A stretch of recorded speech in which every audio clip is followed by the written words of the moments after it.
Presidential election campaign, supporters of Sheikh Béthio Thioune, a prominent member of the Mouride Brotherhood, brandished clubs during a rally in which they called on the Senegalese people to vote for President Abdoulaye Wade. But the clubs are considered a weapon and as such have been banned by a government decree. However, each time this is mentioned, Senegal's interior minister, who signed the decree, evades the issue. We cannot consider this to be a weapon meant to attack anyone. But this indulgent attitude has come under criticism by Senegal's civil society groups.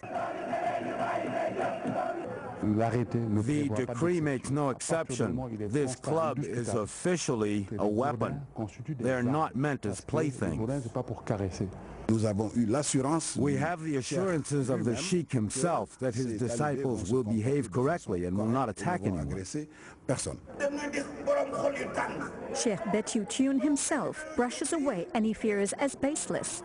He says his supporters are not, quote, crazy enough to attack people.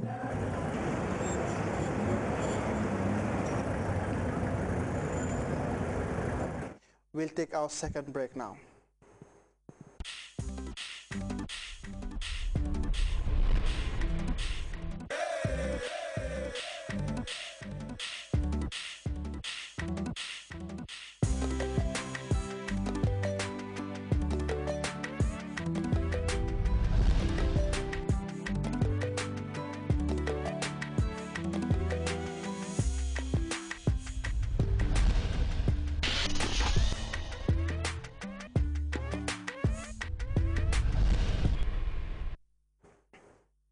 And now on to sports.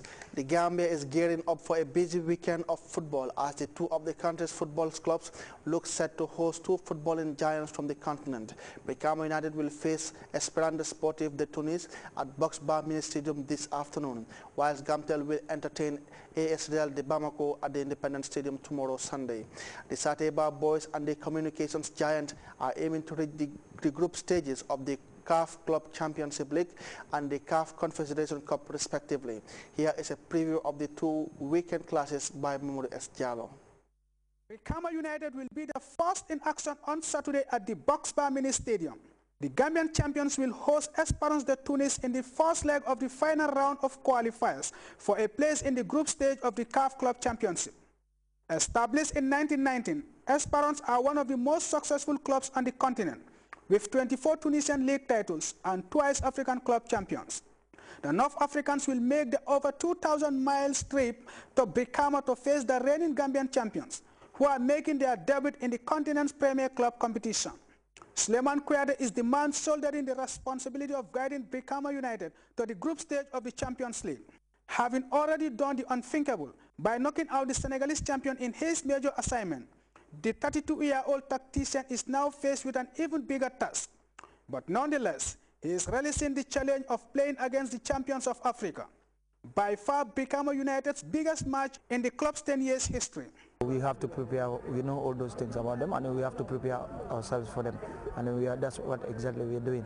Urging everybody to come out on Saturday, to come and give them the support that they need, because it's only support that they need now. They are ready to fight for everything, but we need to support them. So the only support that they need, I'm urging everybody to come out. Despite showing respect for his opponents, the government maintains that no fear factor will come into play when they face the Tunisians and will play them like any other team. We know we're going to face the defending champion, so it's not going to be easy. When you want to eliminate the defending champions, you have to train like champions, and then you have to play like champions also. So this is exactly what we want to demonstrate. We want to play like champions, and then we want to act like champions also on that day. The players to watch are Ibu Kante. The Brikama United youngster is enjoying a terrific run of form, whilst Esperance has in their ranks Yusuf Masakni, the highly rated 21-year-old attacking midfielder, impressed in the last African Cup of Nations and has attracted interest from the likes of Arsenal and PSG.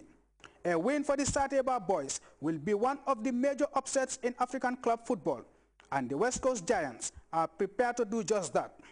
24 hours later, Gamtel will also take to the pitch at the Independence Stadium on Sunday to face Real de Bamako for a place in the group stages of the African Confederation Cup. Like Brikama United, Gamtel are also preparing hard for the big clash against one of the superpowers of Malian football. we fully prepared and then ready for the game. As we all know, Real de Bamako is not a small team, and then we are not also a small team. And then we give them the respect, and then we 100% fit and then prepare for the game, and then surely we're going to win. I think it's a total commitment of the whole team.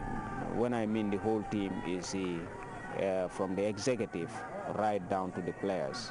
The players are committed to play for the team, and then the coaching staff are committed, and the officials of the teams are all committed for the team. We are not playing for individual. We all have one ambition, that is to achieve something in any competition we play.